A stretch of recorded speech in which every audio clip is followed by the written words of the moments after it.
नमस्कार, स्वागत है आप सभी का। लोअर पीसीएस मेंस के लिए हम लोग साइंस के सेक्शन में बायोलॉजी के क्वेश्चंस को व्याख्या सहित हल कर रहे थे।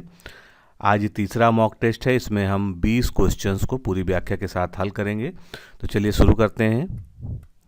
पहला क्वेश्चन हमारे सामने है, in which of the following methanogens it is methane producing bacteria are not present, यानी इनमें से किसमें मेथेन उत्पन्न करने वाले बैक्टीरिया नहीं पाए जाते हैं। पशुओं के प्रथम आमाशय जिसे रूमेन कहते हैं। दूसरा ऑप्शन है वायुजीवी पर्यावरण में यानी एरोबिक इन्वायरमेंट में। तीसरा है अवायवीय आपक में यानी एनारोबिक स्लज में। और एक्सक्रीटा ऑफ कैटल्स यानी पशुओं के मल मूत्र में या पशुओं के अपशिष्ट पदार्थों में। तो इसमें से सही उत्तर कौन सा है? इसमें सही उत्तर है बी ऑप्शन, वायुजीवी पर्यावरण में या एरोबिक इन्वायरमेंट में मेथनोजेंस यानी मीथेन प्रोड्यूस करने वाले बैक्टीरिया नहीं पाए जाते हैं। मीथेन जो उत्पादित करते हैं बैक्टीरिया उनको हम मिथेनोजेंस कहते हैं। मेथेनोकॉकस, मेथेनोबैक्टीरियम आदि जो है मेथनोजेंस के उदाहरण हैं। ये प्रायः पशुओं के रूमेन में, पशुओं के मलमूत्र में, सीवेज स्लज में और अन्य अवायवीय अपाक यानी एनएरोबिक स्लाज में पाए जाते हैं। ऑक्सी या वायवीय वातावरण में यानी जहाँ भी ऑक्सीजन होगी और वायु होगी उसमें जो है एरोबिक इन्वायरमेंट जिसे हम कहेंगे उसमें ये बैक्टीरिया नहीं पाए जाते हैं। नेक्स्ट क्वेश्चन देखते हैं, it is difficult to kill virus because they, virus को मारना कठिन है क्योंकि। चार ऑप्शन आपके सामने, इनके चारों तरफ जो है एक प्रोटीन का बहुत ही मजबूत कोट होता है, ये बहुत ही साइज में छोटे होते हैं, इनमें कोई भी सेलुलर स्ट्रक्चर नहीं पाया जाता, या spend a lot time inside the host cell, और या ये जो है होस्ट सेल में पोषी कोशिका में अत्यधिक समय बिताते हैं। तो इनमें से कौन सा ऐसा फैक्टर है जिसके कारण जो है इनको मारना बहुत ही कठिन होता है? तो इसका सही ऑप्शन क्या है? डी ऑप्शन, ये पोषी की कोशिका में अत्यधिक समय बिताते हैं। कई प्रकार के विषाणुओं में यानी वायरसेज में आवरण के एंजाइमों के अतिरिक्त विभिन्न प्रकार के सहायक एंजाइम इनके न्यूक्लियक एसिड अणु अर्थात जीनोम से संबद्ध पाए जाते हैं। जब विषाणु किसी सजीव कोशिका में घुस जाते हैं तो ये एंजाइम विषाणु के जीनोम के द्विगुणन यानी रेप्लिकेशन और ट्रांसक्रिप्शन दोनों को उत्प्रेरित करते हैं, यानी अपने हिसाब से इसको चलाते हैं। इस प्रकार ये शरीर में अन्य कोशिकाओं को नष्ट करते रहते हैं और इसी कारण इन्हें मारना कठिन होता है। विषाणुओं में स्वयं का अपना कोई भी मेटाबॉलिक प्रोसेस नहीं होता है, वो पूरी तरह से मेटाबॉलिज्म के लिए होस्ट सेल पर ही डिपेंड करते हैं। नेक्स्ट क्वेश्चन देखते हैं, फ्लोराइड के बारे में है। फ्लोराइड को टूथपेस्ट में यानी दंतमंजन में मिलाया जाता है और ऐसी रिकमेंडेशन क्यों की जाती है इसका आपको कारण बताना है। चार ऑप्शन आपके सामने हैं।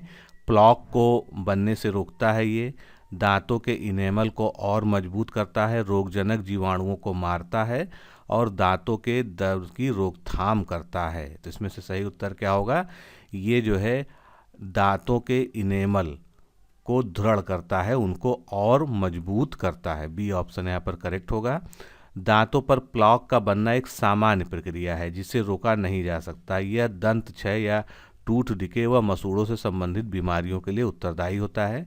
इसे नियमित रूप से ब्रश करके तथा डेंटर फ्लॉस इत्यादि माध्यमों से नियंत्रित किया जा सकता है। दांतों पर फ्लोराइड का प्रयोग दांतों के इनेमल को मजबूती प्रदान करता है जो दंत क्षय को रोकने में सहायक होता है।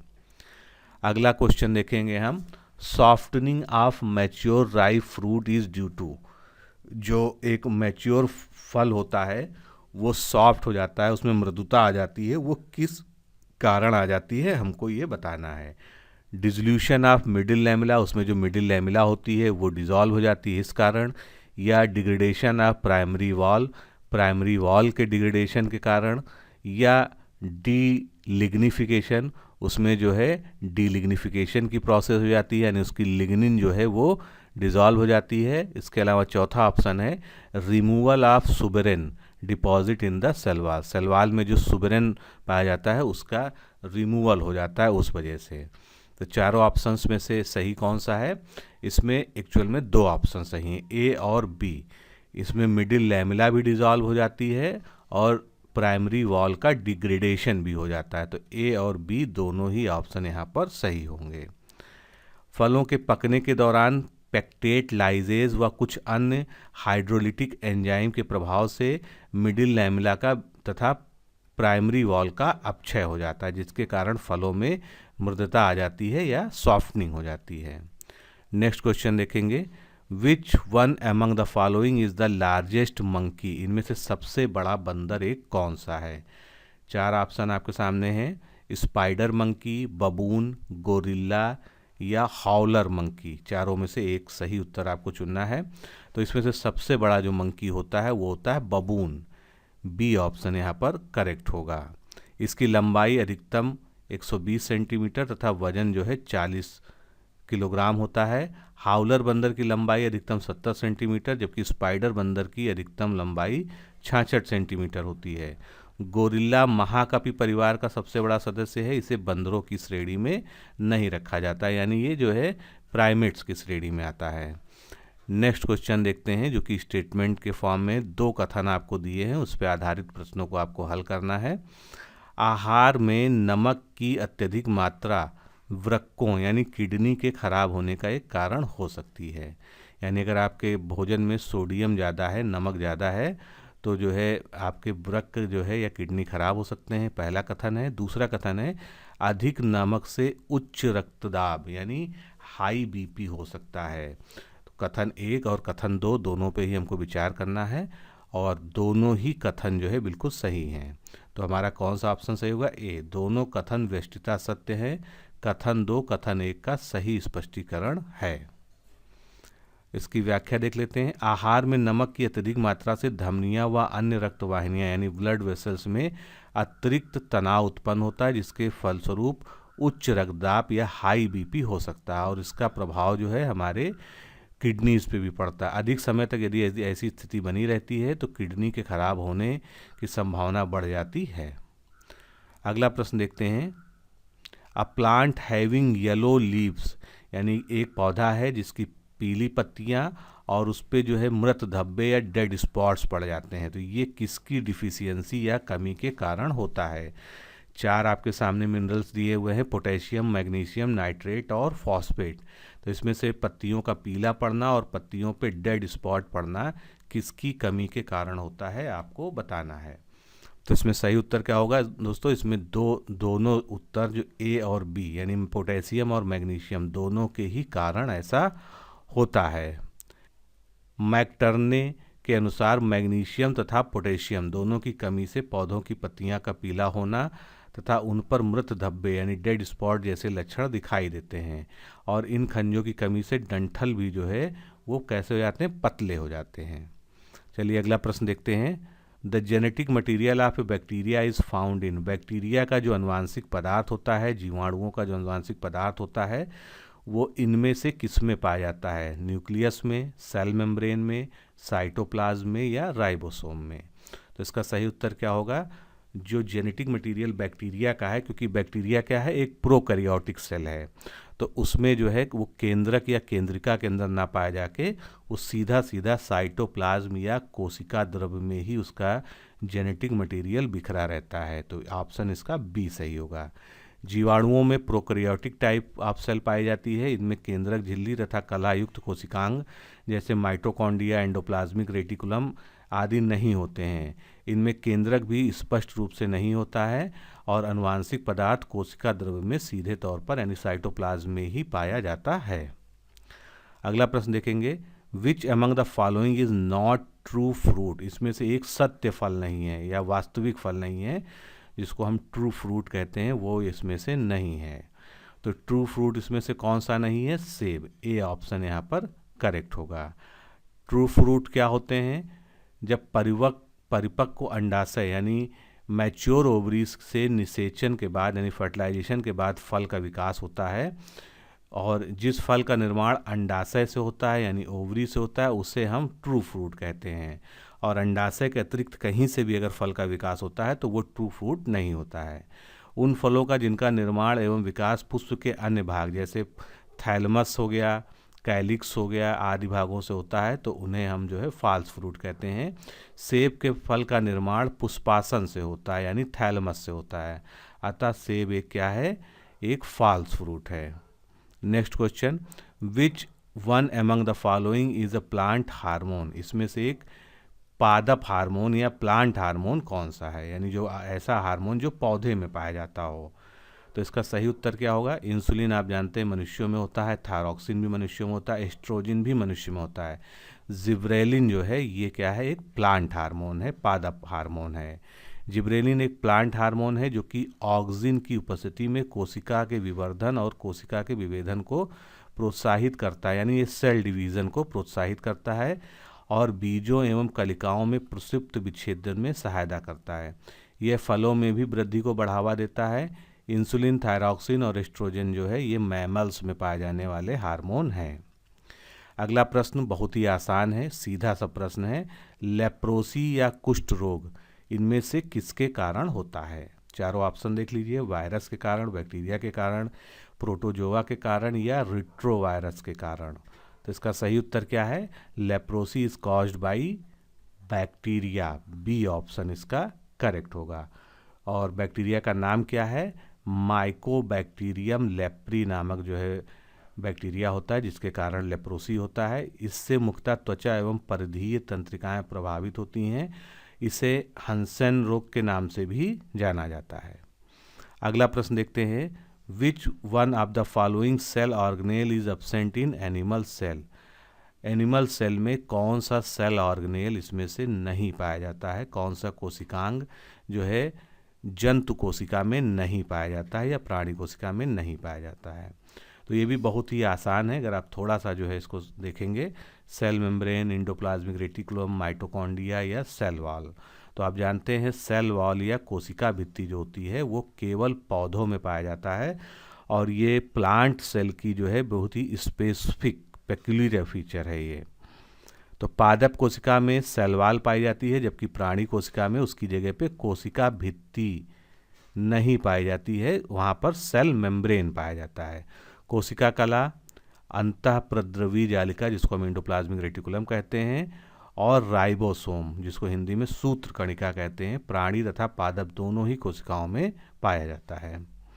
Next question, which one of the following is not a part of female reproductive system, इसमें से कौन सा एक ऐसा अंग है जो स्त्री जनन तंत्र या फीमेल रिप्रोडक्टिव सिस्टम का पार्ट नहीं है।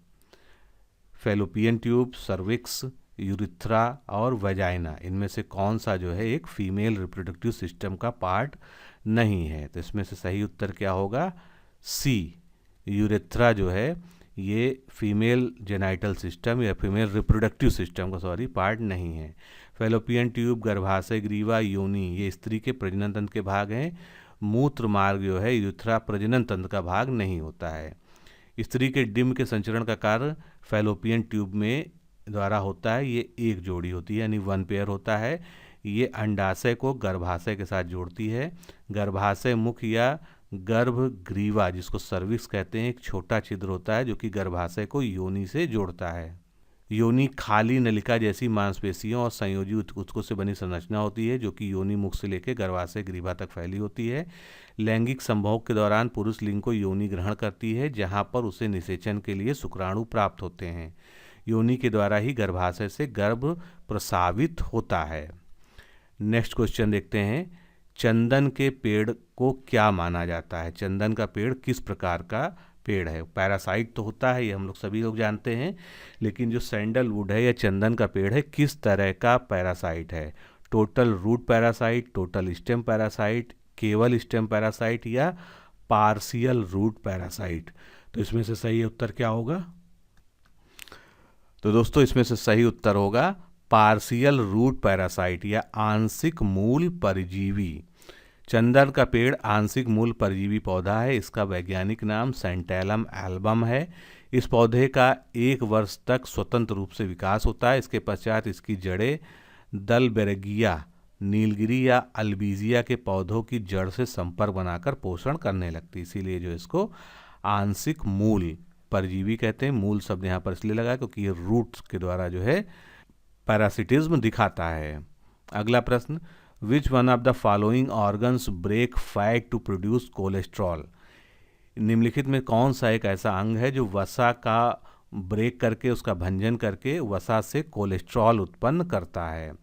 तो इसका सही उत्तर क्या है ये देखना है हमको। 4 ऑप्शन आपके सामने, इंटेस्टाइन, लीवर, किडनी या लंग। तो इसमें से आप ये जानते हैं कि लंग और किडनी में तो ये काम नहीं होगा। अब आपके सामने 2 ऑप्शन बचे जिसमें से आपको निर्णय लेना है, क्या ऐसा इंटेस्टाइन में होता है या लीवर में होता है। तो इसका सही उत्तर क्या होगा, लीवर। लीवर जो है वसा को तोड़कर उसको कोलेस्ट्रॉल में बदलता है। लीवर कोष जो होता है ये वसा को फैटी एसिड और ग्लिसरॉल में तोड़ देता है, फैटी एसिड के छोटे अणुओं में परिवर्तित कर देती है जिसका ऑक्सीकरण किया जाता है। लीवर शरीर के लिए आवश्यक कोलेस्ट्रॉल का भी उत्पादन करता है। नेक्स्ट क्वेश्चन देखते हैं, carbon and energy requirements of autotrophic organism are fulfilled by? स्वपोषित जो जीव होते हैं उनका कार्बन और ऊर्जा की आवश्यकताएं किसके द्वारा पूरी की जाती हैं? तो इसका सही उत्तर क्या होगा, स्वपोषित का मतलब आप समझ रहे हैं कि हरे पौधे। और हरे पौधे कैसे कार्बन और ऊर्जा अपनी प्राप्त करते हैं? तो उसके लिए एक ही प्रोसेस है, वो है प्रकाश संश्लेषण। ए ऑप्शन यहाँ पर सही होगा। फोटोसिंथेसिस के द्वारा वो जो है कार्बन और ऊर्जा की आवश्यकताओं को पूरा करते हैं। स्वपोषित जीवों को उत्पादक या प्रोड्यूसर भी कहा जाता है। नेक्स्ट क्वेश्चन देखते हैं, biological catalyst in living organism are known as? जीवित जीवों में जैविक उत्प्रेरक क्या कहलाते हैं? यानी जैविक उत्प्रेरक इसमें से कौन सा है? हार्मोन है, विटामिन्स हैं, स्टेरॉयड हैं या एंजाइम हैं? तो इसका सही उत्तर क्या होगा, एंजाइम। एंजाइम क्या होते हैं, ये बायोलॉजिकल कैटलिस्ट होते हैं। जीवित जीवों में जैविक उत्प्रेरक एंजाइम कहलाते हैं। एंजाइम जैव रासायनिक अभिक्रिया की गति निर्धारण के महत्वपूर्ण कारक हैं। ये रासायनिक अभिक्रिया को बढ़ा एवं घटा देते हैं। एंजाइम क्या होते हैं, ये जो है सिंपल प्रोटीन्स होते हैं, सरल प्रोटीन होते हैं। अगला प्रश्न देखते हैं, जीवों के निम्नलिखित प्रकारों में से मशरूम किससे संबंध है? यानी मशरूम इनमें से किस कैटेगरी में आता है? एल्गी या शैवाल, फर्न में आता है या कवक कहा में आता है वो, या जो है वो लाइकेन में आता है? तो इसका सही उत्तर क्या होगा, मशरूम या छत्रक क्या होता है, एक प्रकार का फंजाई या कवक होता है। सी ऑप्शन यहाँ पर करेक्ट होगा।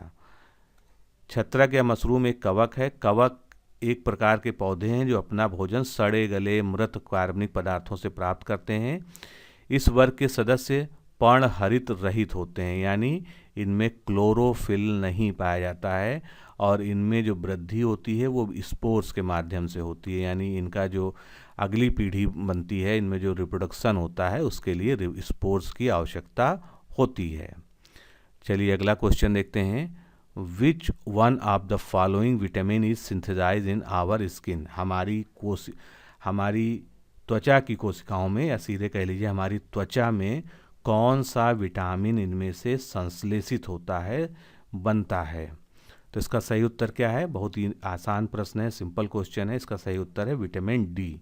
विटामिन डी जो है हमारी स्किन में बनता है।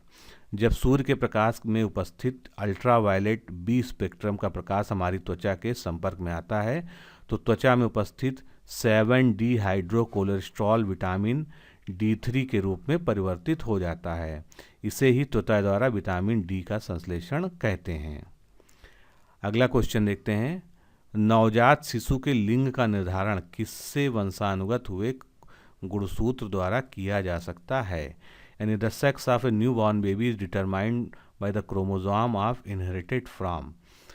किसी भी बच्चे का जो लिंग निर्धारण होता है वो किस गुणसूत्र यानी किससे प्राप्त गुणसूत्र से होता है? माता के, पिता के, या माता की माता के, या पिता की पिता के? तो बहुत ही कॉमन क्वेश्चन है, बहुत ही सिंपल भी है, आप लोग इसको अच्छे से जानते हैं। इसका सही उत्तर क्या है? इसका सही उत्तर है बी ऑप्शन। बी ऑप्शन यानी पिता से प्राप्त गुणसूत्र के आधार पे ही किसी बच्चे का लिंग निर्धारण होता है। इसकी व्याख्या देख लेते हैं। नवजात शिशु के लिंग का निर्धारण पिता द्वारा वंशागत हुए गुणसूत्र द्वारा किया जाता है।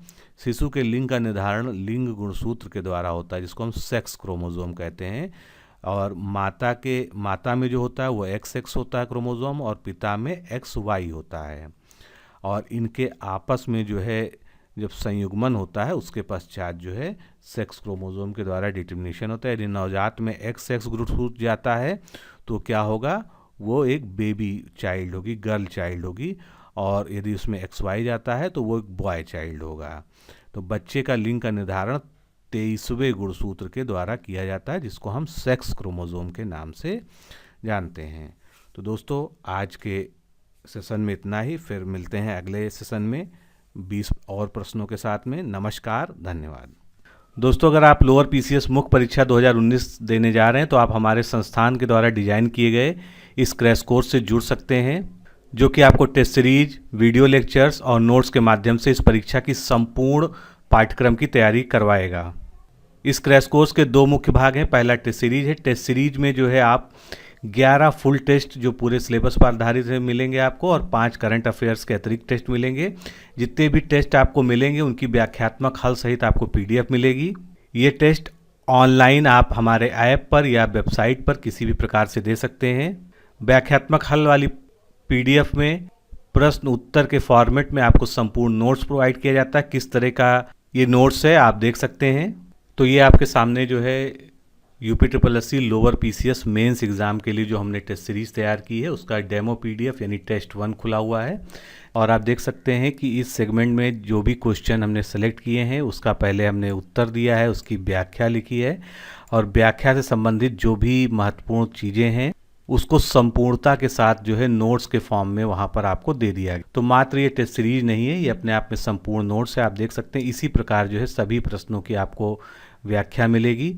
जितना ज़रूरी डिटेल है जिस प्रश्न के बारे में सब कुछ जो है उसमें आपको देखने को मिलेगा, जिससे अगर इस टॉपिक से कोई भी रिलेटेड क्वेश्चन आ जाता है तो आपको जो है उस प्रश्न को सॉल्व करने में कोई दिक्कत ना हो। तो आप सबसे पहले फ्री डेमो टेस्ट PDF को प्राप्त कीजिए। उसके लिए आपको लोअर मेंस लिखकर इस नंबर पर भेजना है, या इस वीडियो के डिस्क्रिप्शन और कमेंट बॉक्स में जो है आपका उसका लिंक दिया हुआ है, आप उसको वहाँ से डाउनलोड कर सकते हैं। अगर आप संतुष्ट हैं, आपको लगता है आपके एग्ज़ाम में ये डिस्क्रिप्टिव टेस्ट सीरीज सहायक होगी, तो आप निश्चित रूप से हमारे साथ जुड़ सकते हैं। वीडियो लेक्चर क्रैश कोर्स में आपको 3 सेगमेंट मिलते हैं, सामान्य हिंदी, मैथ्स और रीजनिंग। सामान्य हिंदी में आपको पूरे सिलेबस पर आधारित वीडियोस के साथ में PDF नोट्स भी मिलेंगे, और इन वीडियो लेक्चर्स का भी डेमो उपलब्ध है। डेमो देखने के लिए आप हमारा डिकोड एग्जाम का ऐप डाउनलोड कर लीजिए। उसमें लॉगिन करके वीडियो सेक्शन में जाकर सभी सेगमेंट्स के एक वीडियो आप जो है एडमिशन लेने से पूर्व डेमो के तौर पर देख सकते हैं। अगर आपको लगे कि हमारे शिक्षक अच्छा पढ़ाते हैं, आपके अनुरूप पढ़ाते हैं, तो आप जो है निश्चित रूप से इस क्रैश कोर्स प्रोग्राम में जुड़ सकते हैं। और सामान्य हिंदी, मैथ और रीजनिंग इन वीडियो लेक्चर्स को आप अलग अलग भी ले सकते हैं, एक साथ भी ले सकते हैं, ये आपके ऊपर डिपेंड करता है। वीडियो लेक्चर्स के बारे में अधिक जानकारी के लिए आप इस नंबर पर सीधे कॉल करके या लोअर मेंस लिख के भेज सकते हैं। इसके अलावा अगर आप केवल सामान्य हिंदी का संपूर्ण नोट्स लेना चाहते हैं तो वो ई-बुक के फॉर्म में PDF में अवेलेबल है। उसके लिए आप लोअर हिंदी PDF बुक लिखकर इस नंबर पर भेज दीजिए। इसमें मुख्य परीक्षा के अनुरूप सामान्य हिंदी के सभी चैप्टर्स को पाठ्यक्रम के अनुसार जो है 100% कवर किया गया है, पूरा नोट्स दिया जाएगा। ये आप देख सकते हैं 300 से अधिक पन्ने की ये PDF है, जिसमें आपको जो है सारे चैप्टर्स जो है क्रमबद्ध तरीके से जो आपके सिलेबस में है वो आपको उपलब्ध कराए जाएंगे। किसी भी अन्य जानकारी के लिए आप सीधे हमारे सर्विस नंबर 9506742546 पर कॉल करके बात कर सकते हैं।